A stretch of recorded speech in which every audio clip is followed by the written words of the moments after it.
all of them were logical and all of them were wrong. How?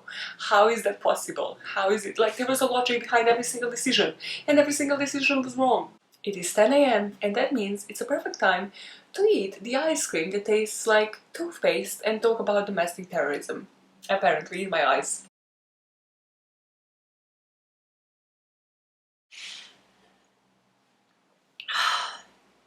Well, hi, hello and welcome. Here you come interrupting my 10 a.m. coffee while there's a mint chocolate chip ice cream in the background.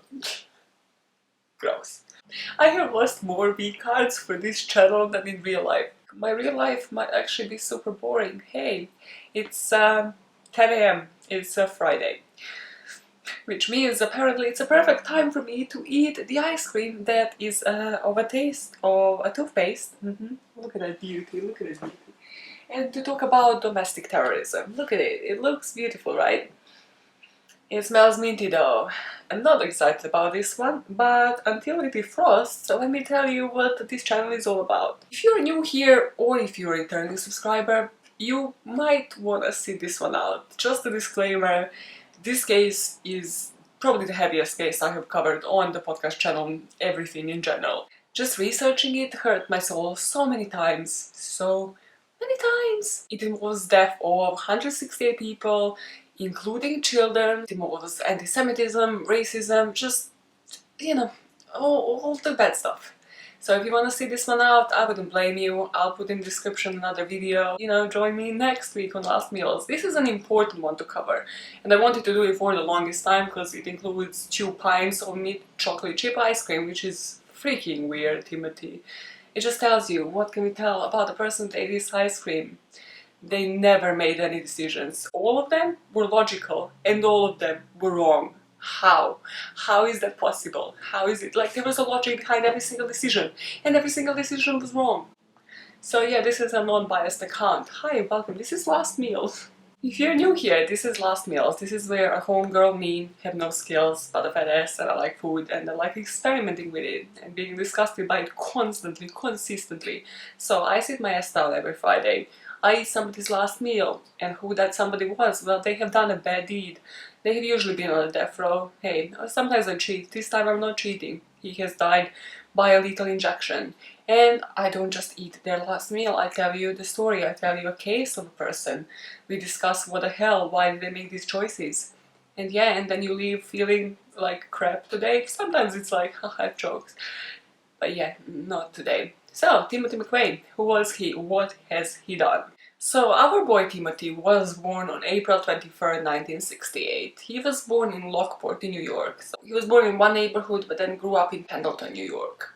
His parents were Mildred, say with a serious face, Mildred, and his dad William. And his dad kind of developed Timothy's love for guns. They would still attend mass every week and they would attend church, but also on the side he would show his son how to shoot guns on the ranch and yeah, all the fun bonding, father-son bonding experiences back then.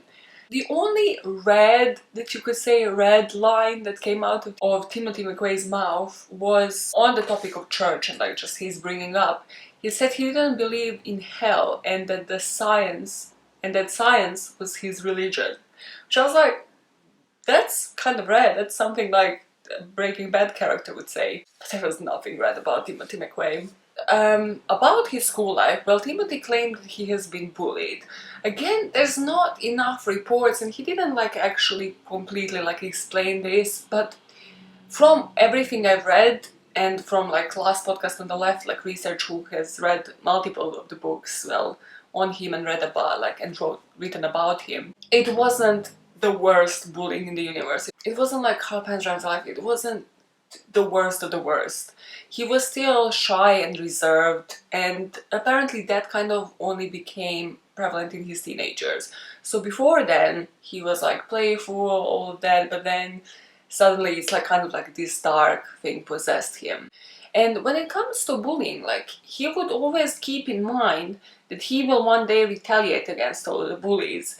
And then once he read this piece of work that I'm gonna talk about next, Eternal Diaries, is when he realized that the government is the ultimate bully and that he needs to actually retaliate towards the government, and that will be like his ultimate message to everybody.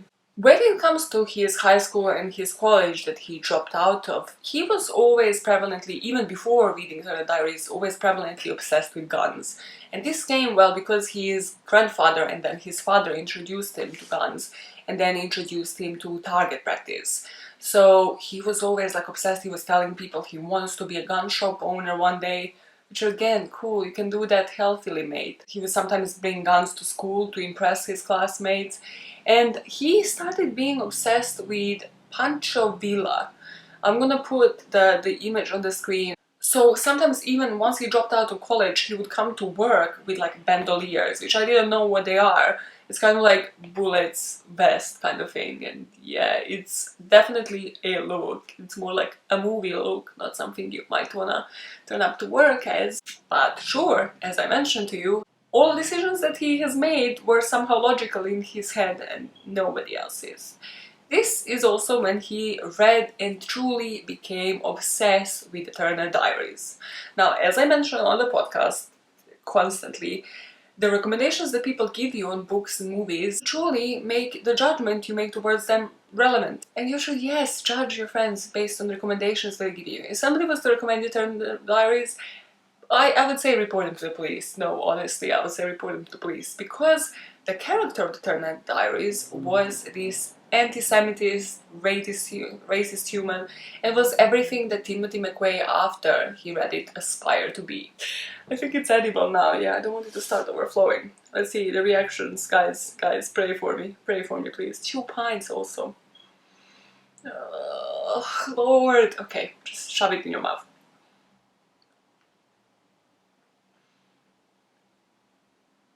My whole, the skin, do you see the skin on my body? Why would you eat this? By some point, I guess I'll become numb, I don't know. Tastes like toothpaste. It's like, I would rather go into my fucking toilet now into toothpaste. I regret all the decisions. I just want to have something else to rage while I tell you about Eternal Diaries, because that epilogue made me so angry. I was like, I don't like this case anymore. It's important, it has to be told, but I don't like it. But how was this book even published? J.K. Rowling struggled to publish Harry Potter while she was still not controversial. Let's see the most chocolatey bits. And this guy published this book, okay. He published this book. It kind of gave Timothy McVeigh a manual on how to build a truck bomb. Never good. Never good if the book offers you this imaginary manual that might or might not work. Also, somebody should have probably investigated, you know, is this like, before publishing this book, like, can this actually be made? Is this actually a threat to people? Because the book's ideology was super dangerous as well. Hate life. Okay, if you need more chocolatey bits, you ignore the meat. Okay, so let's just eat one of the chocolate bits. Earl Turner. The whole thing of the book is like, yeah, building a bomb, making like this whole manual, and his whole ideology is how to exterminate everybody from Jews, blacks, everybody that's not white. It's kind of like Harry Potter and purebloods, to be honest. This is not supposed to be compared to J.K. Rowling's work, somehow. So all of the remaining non-whites are hunted down, and Turner blows up the FBI building because people try to repeal Second Amendment. Second Amendment, again, I have googled so many things that I didn't understand here. Second Amendment is the one that gives Americans the right to own guns. So obviously these people were like very protective of their guns. They wanted to own them and just not fight for gun rights. And just in general continue with their anti-Semitic and just racist views. For somebody who doesn't like this, I'm eating it like my life depends on it. So for you and I, when you kind of just even read the epilogue for this book, you're like, yeah, let's throw this into garbage. For Timothy McVeigh, this was everything. This was his Bible. So Timothy now reads this and he's like struggling to find work because again, he wants to be a gun shop owner. He wants access to guns, but he doesn't have the money. So he started working at the Burger King. And this is where he met this elderly woman, we don't know the name. Not elderly. he met like the woman who was like 10 years older than him or something like that. And that's when he lost his virginity. I hate when we know this information. Of course, he was not about that life, so he was just constantly focusing on how to get guns, where to get guns. And he decided military might be for him, which again, a pattern with these serial spree killers. I don't think, yeah, Timothy would have been considered a serial, it's more like a spree killer. He goes to military, and this is 1988. And he was, again, thriving on routine, thriving in the military.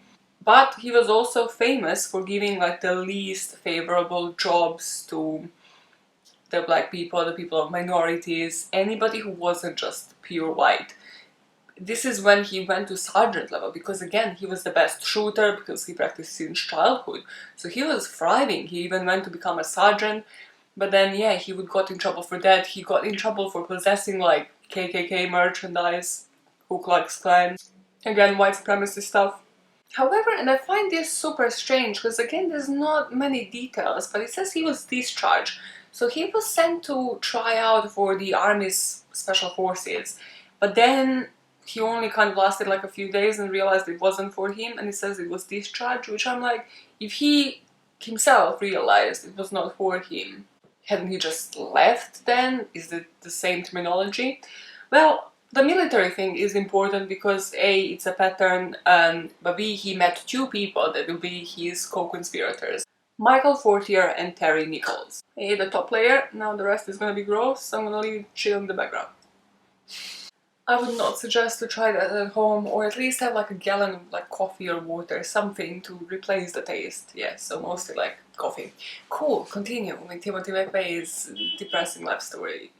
After the military, he really heavily starts propagating against the government, like everything he could do. He would write letters and like publish articles on taxes and how taxes are high. He used to tell his friends that the army put a microchip in his butt to like be able to track him and to track the military personnel afterwards and to see what they're getting up to, are they using guns, anything of that sort. Then he wrote to the governor at the time about this woman who was arrested for using mace. Basically was saying like the gun rights are getting stricter and stricter. The woman couldn't actually get a gun, so how can you expect her to defend herself? Why are we blaming women for carrying any sort of protection, including mace, in their purses? It didn't help that he was getting into gambling, getting into different addictions, and that also, at that point, the army wrote to him and they were like, hey, we actually overpaid you while you were in the army around $1,000-something. And he wrote he wrote the angriest email to it. Again, it just fueled his rage towards the government. Go ahead, take everything on your own, take my dignity, feel good as you grow fat and rich at my expense, sucking my tax dollars and property. This is also when he starts isolating himself because nobody understands him, right? So he started introducing his sister, his dad, like his whole family to the anti-government literature, but nobody was buying it, so he's like, oh, let me get my own flat, let me isolate myself even more and just read up even more stuff like Eternal Diaries. So he does, and he moved to a place that didn't even have the telephone, so people couldn't even contact him. That's also the time when he gave up his NRA, National Rifle Association membership, because he thought the National Rifle Association is too weak on the gun rights. The government is afraid of the guns people have because they have to have control of the people at all times. Once you take away the guns, you can do anything to the people. You give them an inch and they take a mile. I believe we are slowly turning into a socialist government. The government is continually growing bigger and more powerful, and the people need to prepare to defend themselves against government control. At this point in his life, Timothy really doesn't have it together. He started using guns, he's gambling, he's working for the zoo, and he's just trying to convince everybody to listen to him. But there are two events that really triggered him and like inspired the Oklahoma City bombing, which is to happen by his hand. The first one was Ruby Ridge, so it came in 1992, in August of 92, when this separatist Randy Weaver had a shootout with the government, with the FBI, and in this shootout his wife and son were killed. This guy was a separatist, he was fighting for gun rights as well, and Randy has been caught selling these illegally sawed-off shotguns. So obviously this kind of just fueled Timothy McVeigh and everything he has been telling about the government and about the Second Amendment. The second event that really set everything into motion was in April 1993, and that was Waco. So David Koresh and the Branch Davidians, basically this guy, formed a cult, and well, the government had to intervene. So he has watched on television the government invade this camp, arrest Koresh on illegal weapon charges, and yes, subdue everybody, subdue the Branch Davidians with firearms, and this included children as well. When it comes to Waco, actually, Timothy McVeigh was even more involved than that.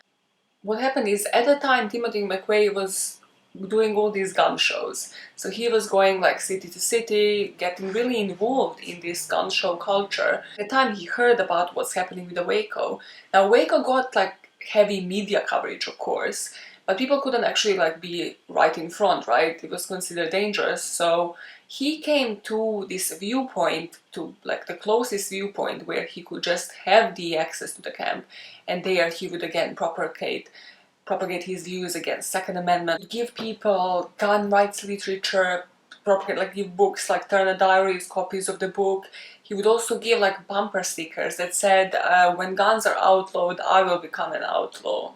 I read, okay, Timothy, chill. But he did not chill. He returned to the cabin where Terry Nichols was, and the two of them were kind of watching the Waco proceedings on the television. And also, this is when Terry was like, okay, yep, we are definitely gonna do something. So he started teaching him how to make explosives. And it was just finally fueled with the Waco shootout, because Timothy learned that a lot of people have been gassed, right? So that they can safely come and try to save as many people as possible.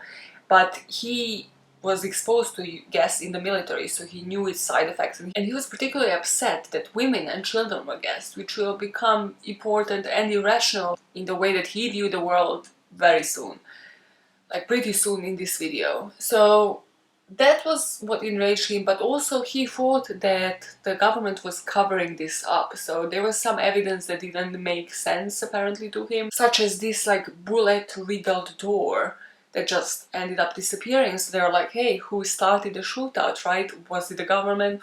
Was it them? Are they trying to cover something up? Well, after Waco, you could really say that his anti-government plot just started becoming even more and more radical. He would join ATF, alcohol, tobacco, firearms, and would just, well, sell their merch technically, like try to spread their caps, try to convince everybody that his views are the only views, try to get people to see Waco the way he saw it, and it didn't help that him, Fortier, and Nichols were getting high on meth constantly and also building bombs while on meth. And this case particularly pains me because I know that he was getting involved with people who shared his views, otherwise, you know, why would they be in all these different places, in like those gun shows and stuff. But there were probably certain people that could have reported his views. He, even at this period, wrote a sort of a farewell letter to this childhood friend, Steve Hodge, which he didn't see for like 15 years or so. So this guy was like, what the hell? This letter says, those who betray or subvert the Constitution are guilty of sedition and or treason, are domestic enemies, and should and will be punished accordingly. It also stands to reason that anyone who sympathizes with the enemy or gives aid or comfort to said enemy is likewise guilty.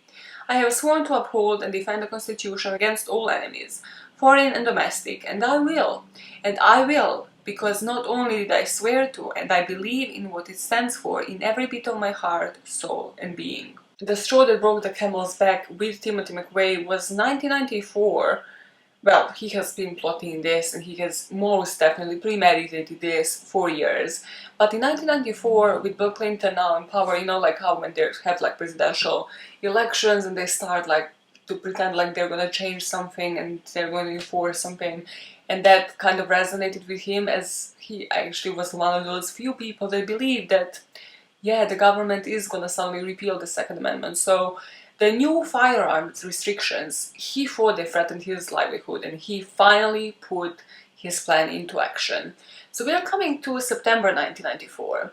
By this point, he has been on that. He hasn't probably slept for like weeks on end, and he has made his bomb, and he has scouted the area that he wants to bomb.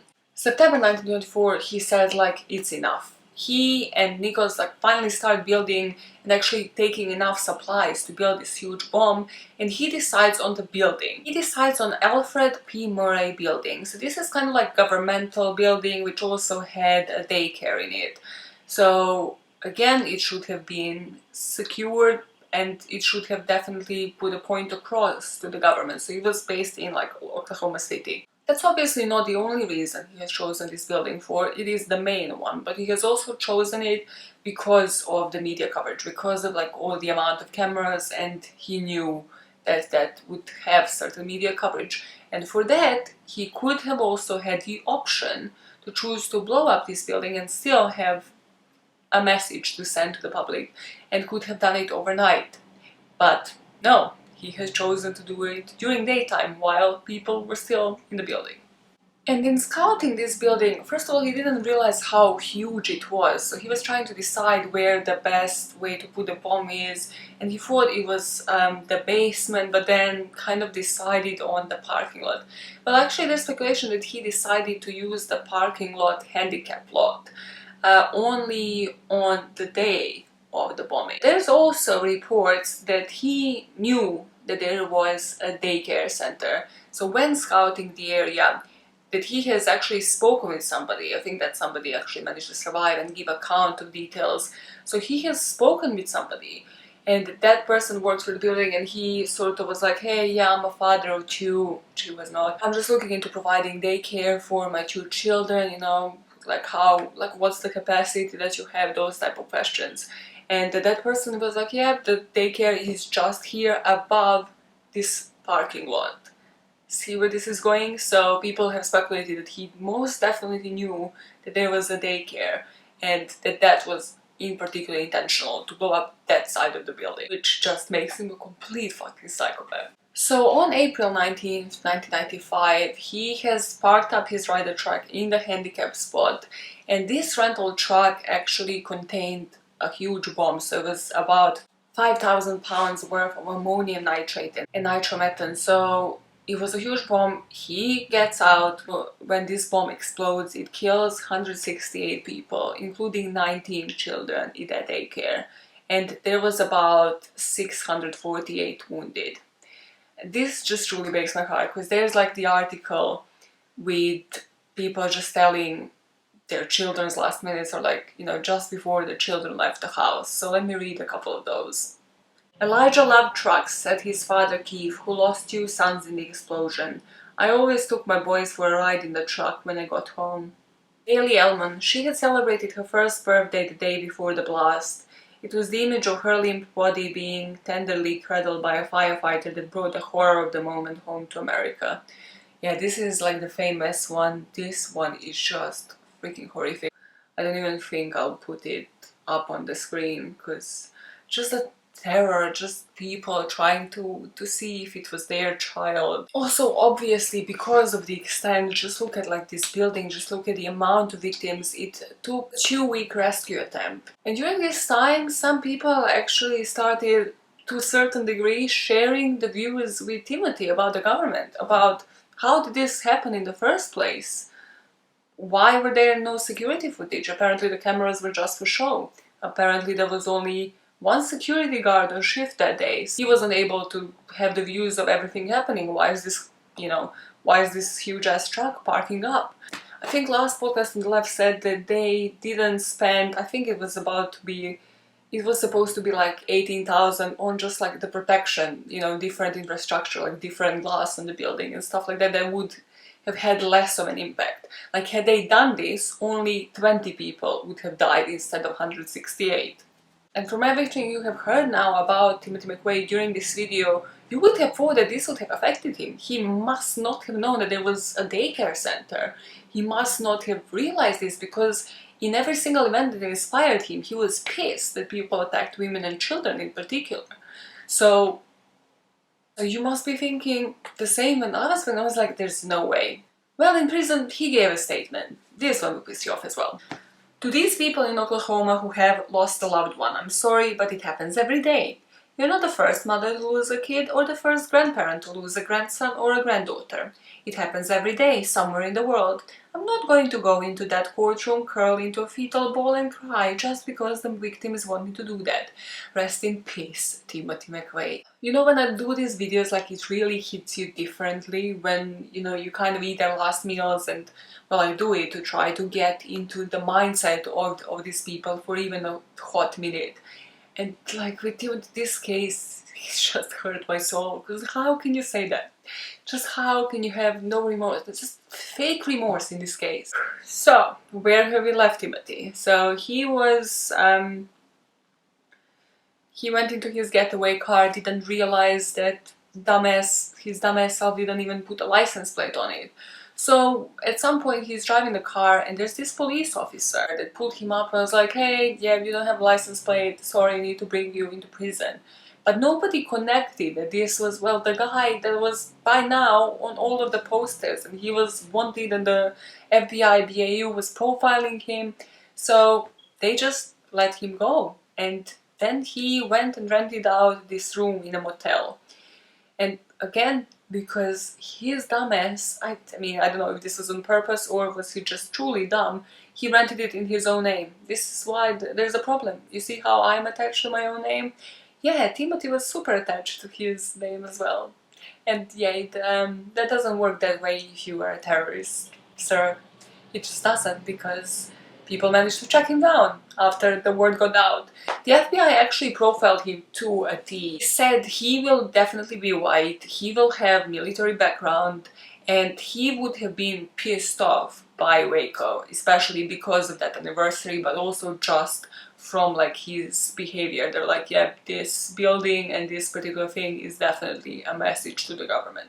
So finally, 3 days after they let him go for this missing license plate, the woman recognized his face from the wanted poster in the motel room and called the police, and they finally arrested him.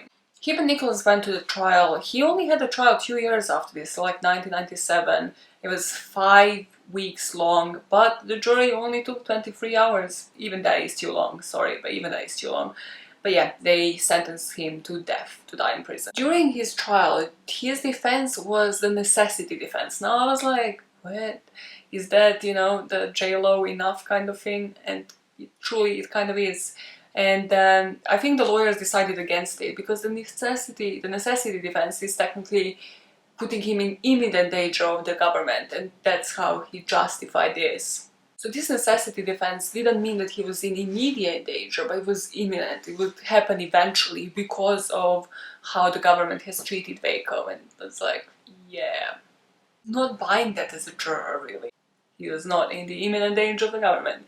And during the trial, they even displayed like a controversial movie, Waco, the Big Lie, that was apparently to work in their favor and convince people why he has believed the government is behind all of this, which again, it didn't. Good job. Fortier was sentenced to 12 years, but he also had to pay in restitution for about $200,000 for not warning people about these plans, because he was technically one of the co-conspirators. So you could have technically saved all of these lives by ringing up the police and reporting the guy. And Terry Nichols got 160 consecutive life sentences and no possibility of parole. Which honestly, as you know, I'm not pro death sentence. I genuinely think Timothy should have rotten in prison. But then, when it comes to this one, I am super divided just because of how he was propagating all of this. So I think like it would have been dangerous to actually... Again, people in prison are impressionable, they don't have any other access to like media, to anything, so if this guy is just entertaining to any degree, I think like a lot of people might have actually bought into these views. So in Timothy McVeigh's case, I'm actually like, I mean, this is maybe who death penalty is really for. We are not done with raging, by the way. Yeah, I have like, I think a couple of more quotes, but yeah, one definitely, because obviously people interviewed him. I think I mentioned it's his autobiography. It's not. It's American Terrorist. It's a biography by these guys, Lou Michel and Dan Harbeck. Yep, and they interviewed him in prison. So he referred to the victims as the collateral damage. What he said is, I'm sorry these people had to lose their lives, but that is the nature of the beast. He's understood going in what the human toll will be. If there is a hell, then I'll be in a good company with a lot of fighter pilots who also had to bomb innocents to win the war. He has also proactively shared his views from prison as well, of course, we knew he would. So he wrote like 1,200 word essay, and he actually equivalated what he did with Oklahoma City to what the US military does in Iraq or everywhere else where they have been called to, well, bomb the cities and intervene. So that's a thought. Now again, yet another pattern of like him making the most logical choices. And who published his books? He read another book in prison. He read Unintended Consequences. Again, same pattern. Somebody who is being bullied, oppressed, has discovered guns from the early age.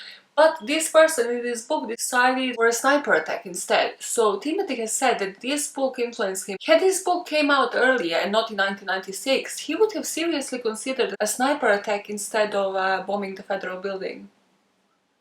This is what I'm telling you. This is why I'm like, when it comes to this guy, when it comes to Timothy McVeigh, I'm like, maybe truly this is who the death penalty is for. Because he would just have kept going. There's no way that this guy would have been reformed in any way, shape or form. So in 2001 they set his execution date. He said he had no regrets. The only regret he might have had is not destroying the building completely. Because as you could see from the pictures, he only partially destroyed it. So basically what he's saying is he's sorry that not more people have died in this attack. That's Timothy McVeigh for you in a nutshell. And now we rejoice with this beauty for his last meal. It's quite literally the texture and everything of a toothpaste now. Okay, cool. So he requested this. In particular, I think this is the equivalent of 2 pints of mint chip chocolate cookie ice cream, which I don't plan to finish. I'm just gonna leave it to my husband. That's great. This wasn't his only special request. He requested David Woodard, who was like a composer, to perform Requiem Mass music on the eve of his execution. And this guy was like, while I don't support your decision, I'll do this to provide comfort, something along those lines. June 11, they wake you up bright and early for these execution dates. Nah, you don't get sleep, we get rid of you and then continue and move on with our lives. That's how it is, Timothy. You either ate this on the day before. That's the thing with last meal, sometimes it's not like exactly as you're gonna be executed. Well, over here it is at like 5 in the morning, because he was pronounced dead at 7:14 a.m. on June the 11th. And he didn't have any last words, he just, from the onlookers and people viewing him, just looked like flat-faced, was just injected with lethal injection and just died. However, it wouldn't be Timothy McVeigh if he chose to make last statement in a different way. So a couple of hours before his execution, he was caught like handwriting the poem Invictus by William Ernest Henley in his holding cell just before he was to be executed.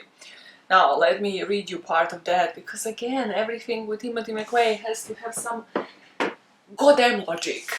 It matters not how straight the gate, how charged with punishments the scroll, I'm the master of my fate, I'm the captain of my soul. Technically incorrect, because you're about to be executed, so you're not a master of anything, and the government still owns your ass. And that is truly the paradox of it all. Because the whole time he was fighting the force that he couldn't fight. There were a couple of victims, or like siblings of the victims, that were, you know, behind the glass while Timothy McVeigh was executed. One of them said, without saying a word, he said his last word. And the other one described his look as expression as just like a blank stare.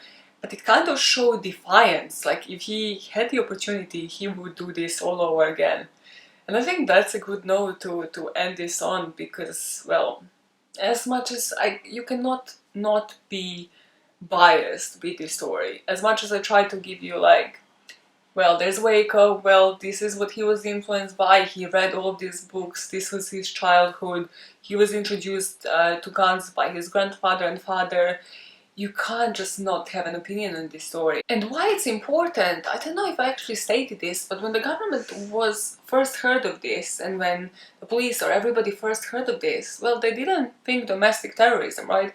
This happened before 9/11, this happened before all of that, so people were like, No, this is probably coming from Middle East. This couldn't be one of our men. So it is really who we perceive to be doing different attacks that kind of gives people tunnel vision. Like, you can't solve crimes and bring justice by having tunnel vision.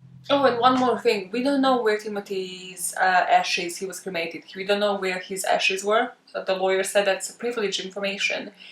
Timothy himself, just again to add this on a fucking bizarre note, he actually thought of maybe scattering the ashes again across the memorial where the building once stood, but then he decided that's too vengeful, too cold, too raw.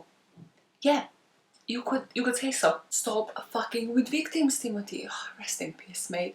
He also wanted to donate his organs, but apparently if you are a domestic terrorist, the government is gonna say no to that.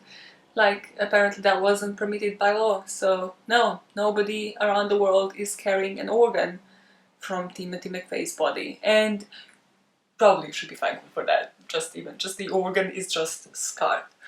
Even the organs of him must be just scarred and just wrong. There's something with each part of his body that's wrong. That's my take on that. Let me know down below in the comments. I'm so pissed with this case. I have ruined my mood for the whole day. I had a break where I cried a bit about the victims. I just can't deal with this case. It's important for so many different reasons for people to understand, well, we shouldn't be perceiving certain people for doing certain crimes, for people to understand that sometimes, yes, it can be domestic terrorist attack, to understand the minds of these people. But boy, when you do it this way, in a last meals kind of fashion, you kind of get just even more affected, because you're like, what were your decisions? At what point did Timothy reach the point of no return? That's my whole thing, and I think his whole life was unfortunately the point of no return.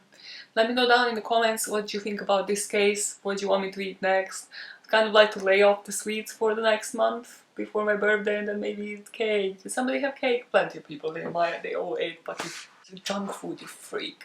But yeah, that's it for Oklahoma City bombing. I truly hope with Timothy McVeigh's death, the families of the victims have managed to find some peace at least, and well, that the parents of those kids have managed to move on with their life, because that's so heartbreaking, just so not necessary. Such unnecessary loss of life, so heartbreaking, and that's why I'm like, at what point can we prevent these kind of things from happening? At what point can we be like, no, let's actually report to the police? If you get a letter from a friend that you haven't seen since childhood and they are raging against gun laws, maybe consider ringing the police and just being like, hey, just keep him on your radar. But yeah, I have nothing else to tell you and nothing else to say, so until next Friday, keep appreciating your next meal as if it was your last. And don't eat any chocolate chip ice cream. Go eat some freaking toothpaste. Make better decisions about your food, about any choices really in life. Until next Friday, goodbye.